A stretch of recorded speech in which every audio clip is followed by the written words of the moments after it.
Yo,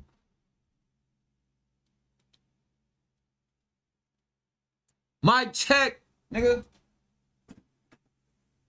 We're sorry, but the prompt may violate our guidelines. Okay, just make me a video of me reacting to.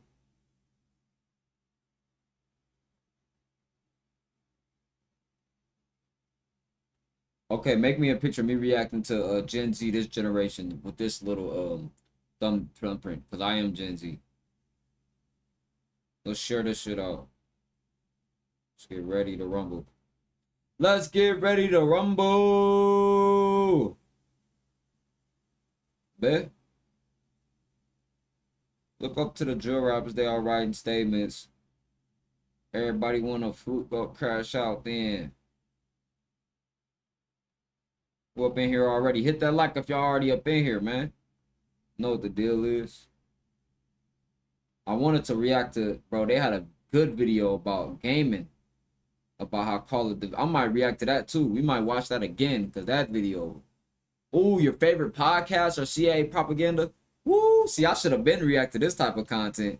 This shit fun. Like, this what I'm gonna watch anyway. I'm gonna watch this anyway. You feel me, bro? I'm gonna be watching stuff like this anyway. Okay, mic check. Let's check, mic check. There's a version of your favorite. Hit that like.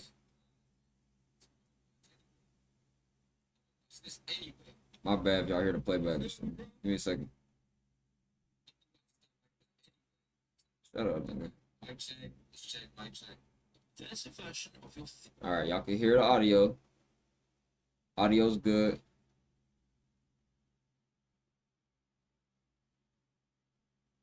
Now make me a YouTube title talking about this generation is too woke for the bullshit or something like that. But make a YouTube guideline friendly. Alright, let me share this shit. Who up, man? Well, not who up. It's the middle. It's like the afternoon. It's a Sunday. It's a Sunday. We chilling. Y'all should be able to pull up on the live, man. Whoa, Merc Music. When the last time y'all seen Merc Music, bro? I forgot this page that I'm on right now was like one of my first YouTubes ever. This is the YouTube I've been having since a kid. Okay, let me go to my Discord.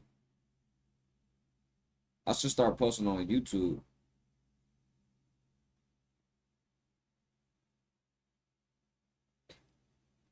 That's all fine.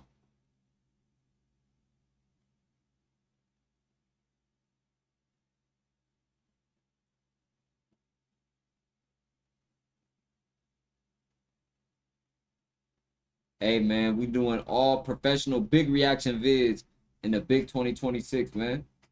Big reaction vids. Hit that like while I share this out to my Discord, man. Hit that like while I share this out to my Discord, man. I told you I'm going live every day on this page. Every day. Because we in the same matrix every day. Pull up. Hit that like if y'all up in here, man. So we got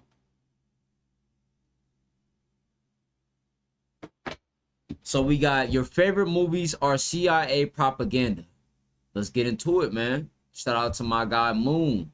Films and TV shows that you weren't allowed to see. Scripts were rewritten, scenes were cut, endings were changed, and characters were altered. They'd Tryna stamp roll up, man. I top don't know what it secret is. on the top and the bottom and the sides in the margins What? of every single page. And I said, guys, this is not top secret. This is a Hollywood movie. It's already on video. It's done. I'm talking children's animations with rewritten endings, comedy films you've never heard of with deleted scenes, Propaganda superhero shit. franchises built in secretive contracts, and a screenwriter who tried to tell the wrong story and was found dead with both hands missing. Whoa! It's not an What's up, accident fam? that What up, every JJ? Hollywood movie about the CIA is pro-CIA. This has been running since the 1940s. What started with Walt Disney producing propaganda shorts for the military has now evolved into a formal permanent operation, one that now reaches into the biggest franchises on the planet, and it hasn't stopped expanding from there. When John Kiriakou, a CEI whistleblower who went to prison for exposing the torture program, was asked on the Diary of a CEO how the agency would hypothetically design an influence campaign, this was his answer. You would have to have a goal that would be specific enough that you could actually track the progress to it. See, it has to be thing, right? a message. You've got to be able to get... I ain't gonna pause too much because I want to actually watch this video, but he's supposed to be a CIA whistleblower. My bad if the quality dimmed down a little bit. I want to try to bump it up, but we playing good right now, so I'm like, I don't even want to try to bump up the quality and then start lagging. Let's just try it though for the stream. We on stream, bro, so we gotta come right. Get a specific... Because my Wi-Fi is straight, but sometimes where I'm at, the area I live in, we got my Wi-Fi lagging. But the thing about, he a CIA whistleblower. He didn't want to, he got arrested for this shit. How is he able to speak on all this stuff now though if he already got arrested? Why they not trying to delete him, or you know what I'm saying? He ain't popping up there, but he just now running this type of content, so you never know. 2 years later, he'll pop up dead. But yeah, he exposed a lot. You know, Phantom had react to a video of this nigga. Like a lot of people, bro. I'm about to start reacting to shit like Sneeko be reacting to, and like how Agent and then be reacting to, like these high level productions. I just didn't know if I can do it because when I was on my main page, I just didn't know, you know. But now I got my live page. We good to react to these high quality videos. Well-honed message out there. Hit that like, and the man, message if can y'all be in here. anything. It could be, you know, love the CIA, we're the good guys. It could be support the overthrow of the Iranian government.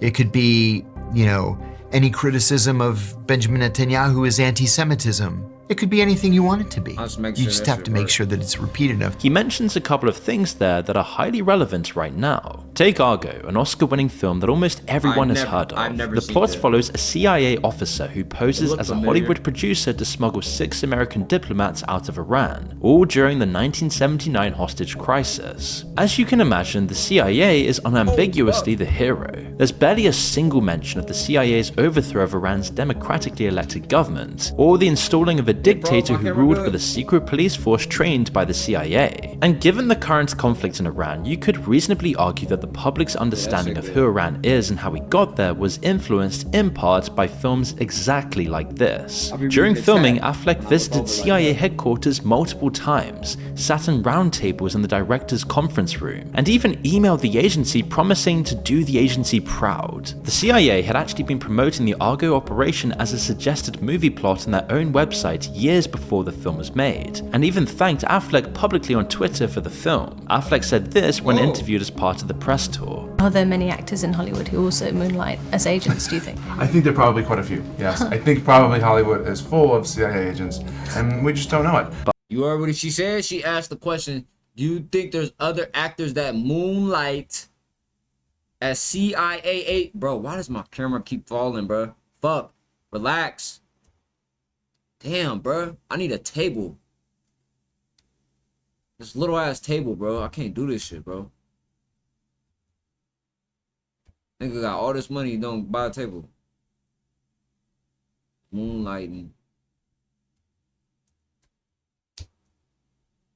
Moonlighting is a slang refers to secretly or unofficially working for a second job or side hustle. You feel me? So if you at your job and you trying to do content, you're moonlighting. Your job gonna fire you. But Argo's only the surface, and you'll be shocked about where exactly the strategy operates in Hollywood, the films it touches, and how smart it truly is. Take the original script for the Hulk. The canon storyline, as per the comic, involved Bruce Banner being transformed after a US military program gone wrong. It also included dialogue referencing Operation Ranch Hand, a real program that sprayed roughly 20 million gallons of chemical herbicides, including Agent Orange over Southeast Asia, poisoning a possible 4 million people. people. Both details were removed purposefully by CIA advisors. This is according to leaked files seen by The Conversation. They then changed the origin story to a lab experiment gone wrong instead because they couldn't risk anti-government sentiments in a franchise of this size. In the Transformers films, a Pentagon liaison inserted specific dialogue instead of removing it. In one scene just after American troops had been attacked by a deception robot, he added the line "bring him home" to reinforce US military values. Numerous superhero films, including practically the entire Marvel Cinematic Universe, which is the single biggest franchise in history, were all built on this from the ground up. Captain Marvel was granted full Air Force support. The Air Force was advertised in the film on social media before Marvel had even started marketing it. Captain Marvel and Black Panther were both used directly in recruitment campaigns. The result was a documented spike in female applicants to the Air Force Academy. They literally called it the Captain Marvel effect. On Iron Man, which was massively supported by the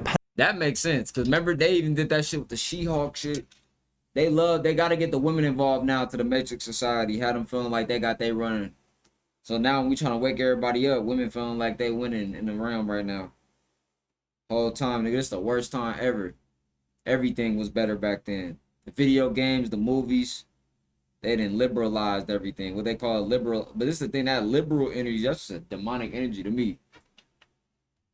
Pentagon with $1 billion worth of equipment, there were literally fights on set between the directors and the agency. A Pentagon liaison, Phil Straub, objected to a line in which a military character says, "People would kill themselves for the opportunities I have." The director John pushed back, and soon they were standing on the flight lines at Edwards Air Force Base with 200 crew watching. They eventually settled on they'd walk over hot coals, but even then that didn't make the final cut. But a much weirder example is Meet the Parents, when Ben Stiller's character walks into Robert De Niro's workplace. In the original script, he finds CIA torture manuals. That was rewritten. Now he finds photos of De Niro meeting Bill Clinton. IMDb credits Chase Brandon as a technical advisor and Milt Bearden as consultant CIA on the film, which you can see here. These examples just cover what we know for certain from a leak of 60,000 pages of documents, which confirmed the CIA has been involved in more than 2,500 productions in total. The Pentagon runs something called the Entertainment Media Office, a formal liaison operation that works directly with Hollywood studios. They support studios financially, offer advice on sensitive topics, and lend them specialist equipment and prime filming locations. In exchange for permissions, the CIA get to read and approve the script before a single frame is shot. They also have complete veto power, and directors are obliged to follow their word. One Pentagon minder said on record, "If they don't do what I say, I take my toys and go away." A declassified CIA document released in 2019 all but confirms that, logging dozens of meetings between the CIA's Office of Public Affairs and executives from NBC, Time Warner, Viacom, Fox, Paramount, and CAA. The document covers just 2 years from 2014 to 2016. It includes lunches, development deals on campus filming approvals, and meetings to develop CIA-themed TV shows. The CIA has always claimed. We got 5 people here, we got 6 people watching.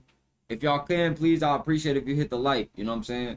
But yeah, I've been heard the quote that Hollywood has an office in CIA and the CIA has an office in Hollywood, so it merely answers requests on an as-needed basis. The document shows active outreach. The agency is going to the studios, not the other way around. But you have to stretch back much further to find out when this all began. Because when one of George Orwell's most important works was adapted into a movie, the CIA had the final say over its closing moments. That film is Animal Farm, a classic anti-establishment story about rebelling against power. After Orwell died, the film's rights to Animal Farm were purchased by 2 men, and both were undercover CIA agents. This was in 1954, the height of the Cold War and the Red Scare, when the fear of communism was at its peak. Let me lock in, bro. I was scrolling on TikTok real quick. Not on scrolling, but I was uploading a video.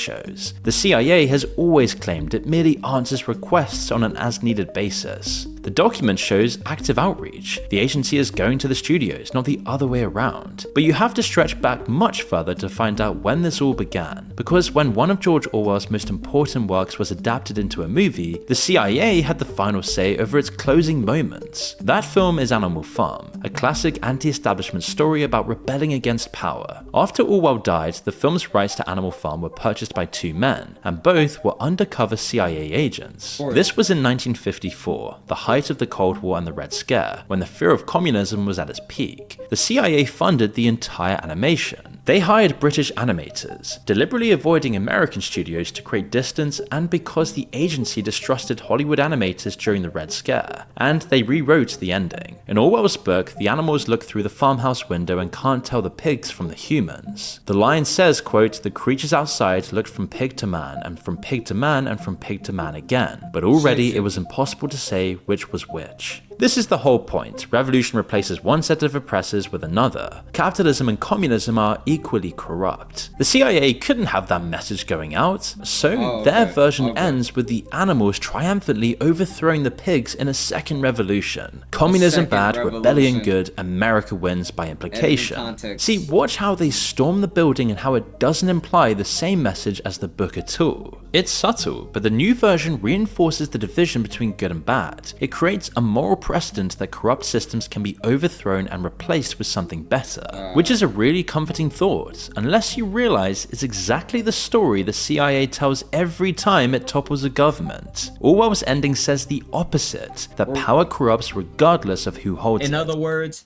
you savage Indians, we have to civilize you. Like, first of all, who created that story, bro? Because they be acting like the whole land was just... Yo, they lied about so much. They lied about everything.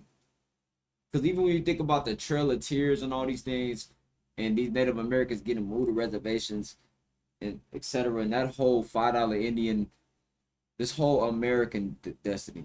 First of all, the American destiny, there was plenty of tribes and different people here before any like U.S. Britons came here. Before any white colored people came here, there was America. It was hella shit going on already, bro. It's hella politics. It was a bunch of different tribes and people here. It wasn't just no light-skinned Native Americans. I'm sorry. That's not where I was, bro. Or Indians, however you want to say it. She want to hang with an Indian. She want to hang with an Indian, stupid ass. Stupid ass.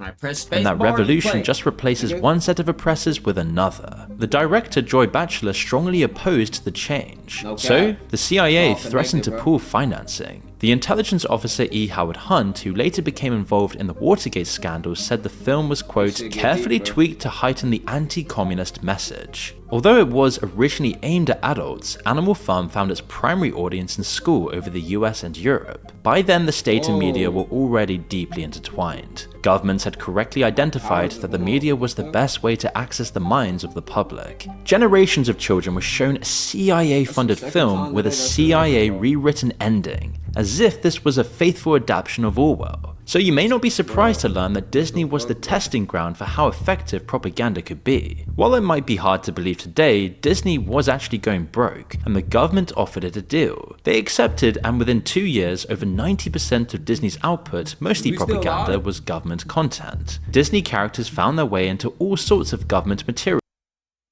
watched by billions, not just in the West, but worldwide. So this is also a matter of the image the world superpowers want to project. Soft power has always mattered enormously to the West. Huge military, invincible superheroes, perfect moral values, intelligence agencies that can do anything they please and always win. Now, you might be wondering what happens if someone breaks ranks and goes against the grain. Whether it's possible to subvert the CIA and inform the public of the truth. Well, there has been at least one occasion when someone tried to do exactly that. He was Gary Devore, a Hollywood screenwriter with major credits on Schwarzenegger's Raw Deal, Christopher Walken's The Dog of War, and Backroads with Tommy Lee Jones and Sally Field. He was deep into a script idea that even his own wife didn't fully understand until after he was gone.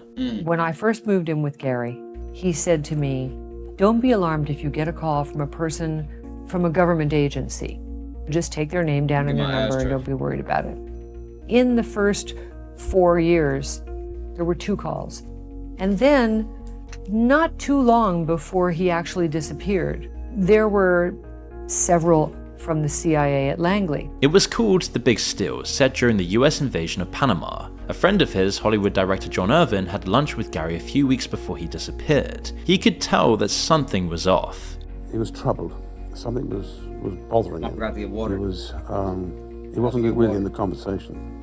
He was having trouble with the script he was writing, which he talked about more about not the script, but get my about water real quick. a government very, very sensitive, inconvenient truth. He was speaking more as a journalist than he was as a screenwriter. He was talking as an investigator. A researcher who later investigated the case, called Dr. Matthew Alford, eventually uncovered what Gary had found, and it's really dark. The dictator of Panama, Manuel Noriega, made secret recordings in wired rooms of senior US officials. The irony of my fucking necklace hitting my fucking camera. Like, what the fuck, this big ass necklace?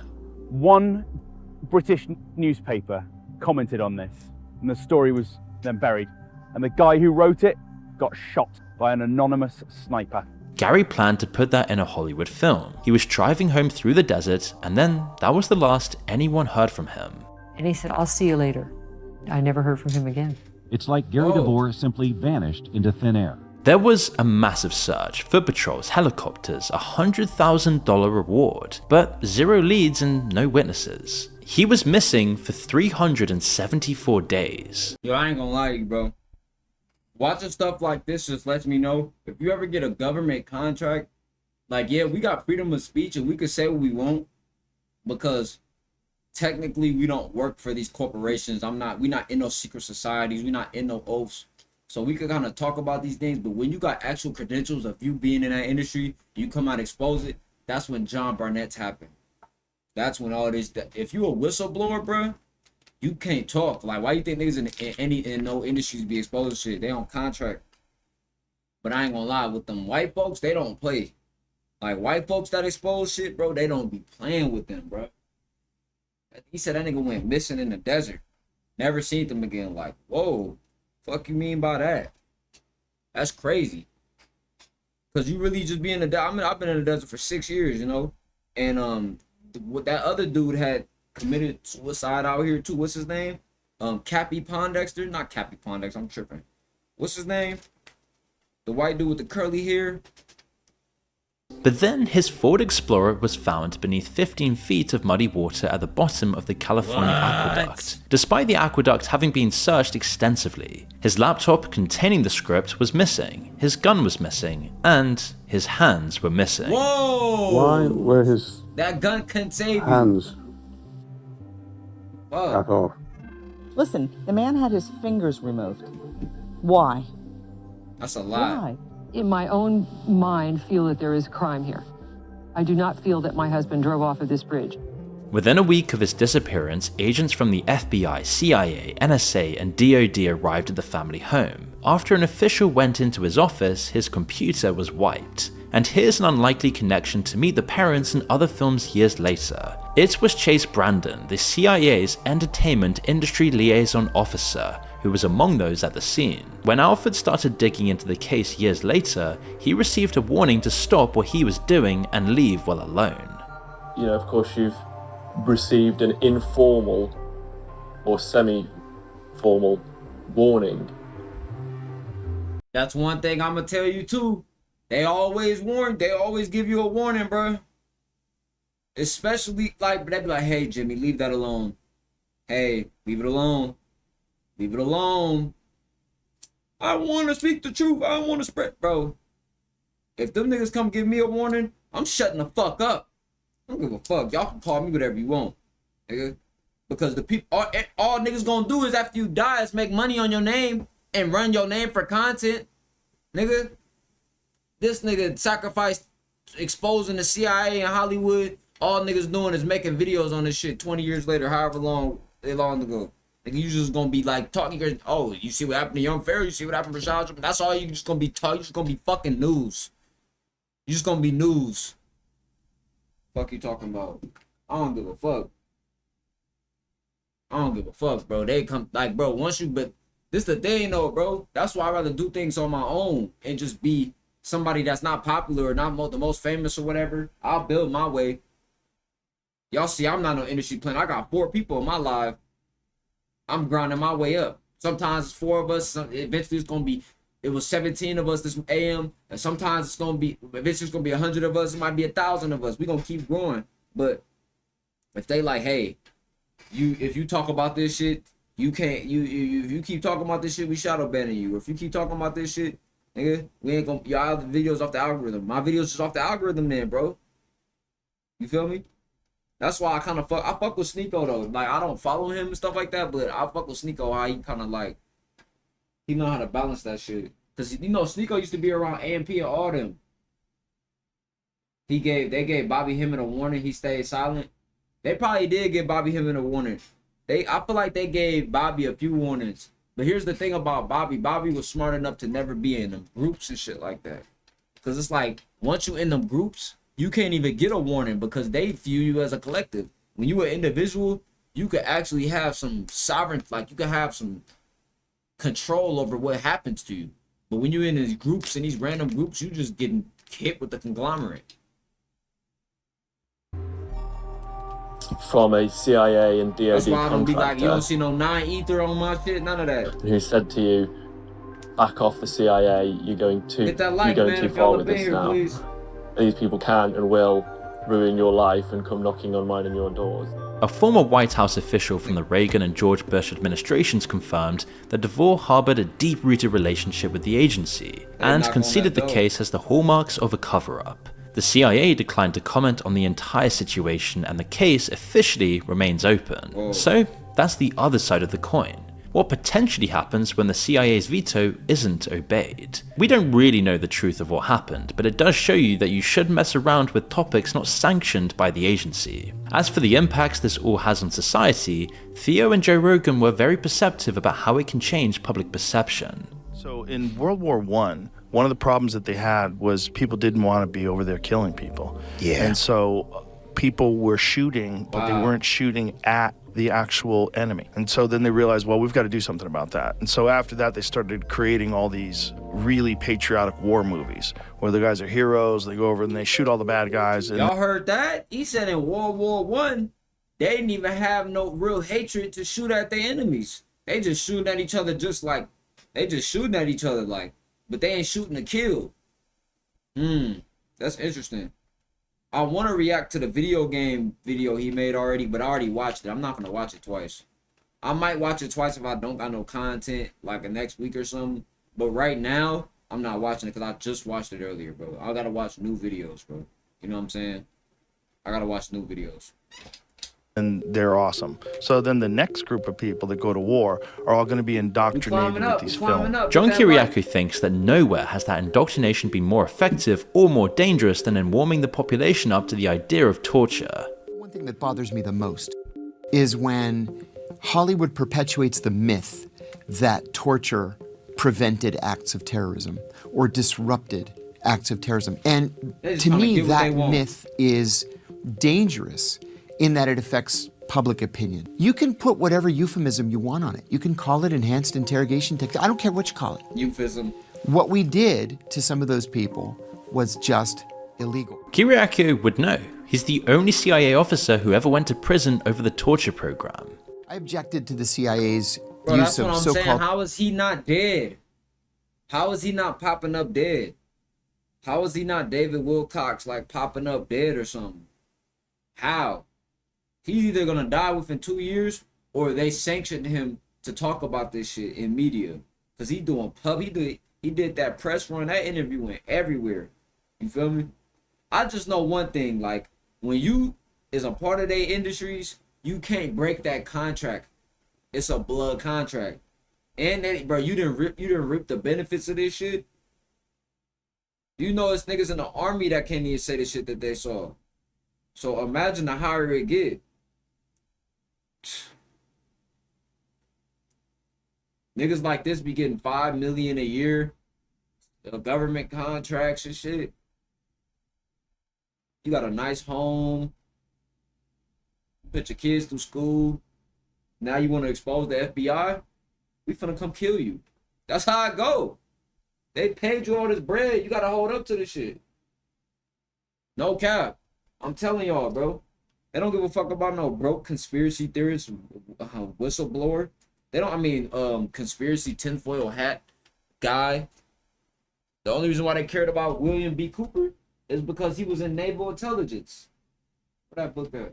be held to pale horse. They only care about him because he was in naval intelligence. They only sacrificed bro because he was an actual movie producer. I'm not saying your ass can't get it if you ain't sanctioned in, but like you gonna have to be hitting on some high T's to get them people to fuck with you if you're not sanctioned in. But most of the time, they only gonna fuck with niggas who sanctioned in. No bad. So yeah, America. Enhanced interrogation techniques, which I believe to be torture. And I went public with that information in December of 2007. All this time, by the way, I'm waiting for somebody to come out and say something. And nobody said anything. As a result, I was prosecuted and served 30 months in prison. Woo. But I'm glad I did. Somebody had to do it. This is especially true in the film Zero Dark 30, which is about capturing Osama bin Laden. John Kiriakou thinks it's the strongest example of making the CIA look clean from every angle. Zero Dark 30. So Zero Dark 30, I think, is the most egregious example of CIA interference in Hollywood. Bro, the CIA gave the film. He said, I want to be a firefighter, but you feel like it's controlled. Everything's controlled, bro. Everything's controlled. After I linked up with 607 Unc, I realized, like, yeah, bro, I can't do this. I can't do this, like, oh, yeah, hang around podcasters. And even though 607 Unc is just a YouTuber, you feel me? Like, you got to really, like, subserve. Like, I can't be under people. I got to be on my own timing. Like, I got to have my own shit. Like, I can't wait and be under people. I'm 25 now. I've been living on my own for 6 years, bro. Like, I know I probably could have like blew up or something if I just stuck around Unc and he said I could move in his house or shit. Not move in his house, but I could stay at his crib and shit, like for however long and all that. Like whenever I'm out there, but I got my own shit going on, right? So he ain't tapped in with me in a few weeks, but the last interview we did, I'm like, yeah, it was cool, but I'm just saying like Unc is just a YouTuber, right? He's not like a big industry nigga, but like he's big in the industry. You feel me? Like if a Charleston White started a podcast or Aaron the Plumber or something. So. But niggas like that do show me that you could create your personality. I'm gonna have my own I'm gonna start my own podcast. You know? I'm gonna start my own podcast. Get my own motion. Yo, what up, Vamp? What up, Vamp? Glitch Gang? 607 Control Opposition 2. Just get in, get out. Yeah, I don't really give a fuck if he controlled opposition, what he got going on, because I'm not really in his narrative. Just like you said, get in, get out type shit. I'm not under his brand or whatever. Because at the end of the day, all he do is sit in his house and make content all day. So I'm like, I'm on some other shit. I want to travel the world. I'm on some other shit anyway. But I thought once I realized that barely did anything for me, going on 607 other podcasts, I'm like, oh yeah, you really got to be a dick sucking ass nigga to make it in the industry.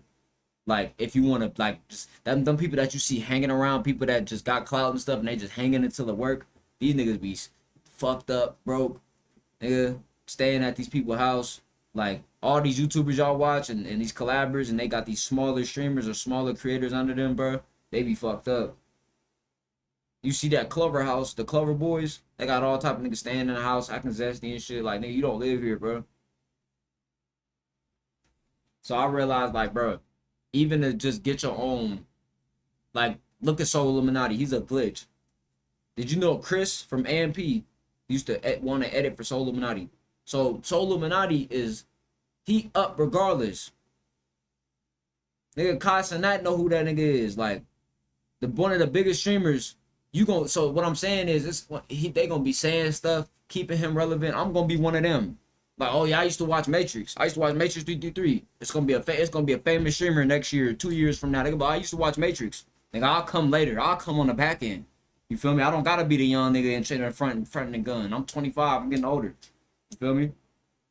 But I don't want to keep yapping. But when shit like that be popping up, niggas be want to talk about that. This ain't a TikTok lie though, nigga. Makers classified briefings over a classified mock-up of the bin Laden compound. The film essentially pushed that the torture program is what led them to bin Laden. Kiriakou says that's a complete lie. This was a film that the CIA made a policy decision on that it was going to cooperate fully, to the point where senior CIA officers gave them inappropriately classified briefings over a classified mock-up of the bin Laden compound. Like up here. Okay, that's chargeable under the Espionage Act. The CIA just turned it over. Why? because it made the CIA look good. In real life, intelligence work is edgy, gruesome, and morally ambiguous. Mainstream TV and cinema don't need to be accurate. They just need to feel right and not leave the audience with too many lingering questions or ambiguity. They pick up on this exact point in the podcast. Even though they are torturing people. Now, entire population is so kind of almost like brainwashed into, but they are good guys, so torture is okay, Right. as long as good guys are doing it. Well, that was the narrative. And they've got... Man, what movies? Look, I want to see some more movies, gang. What movies is you going to reference any more movies? Or are you just going to talk about this CIA whistleblower?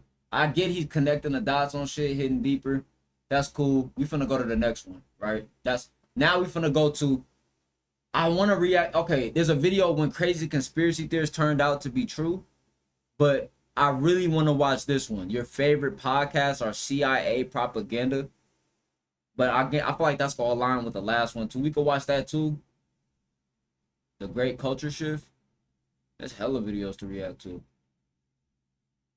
This the one I was gonna do. Time and time again, some of their stories became vindicated when the fool's story broke. He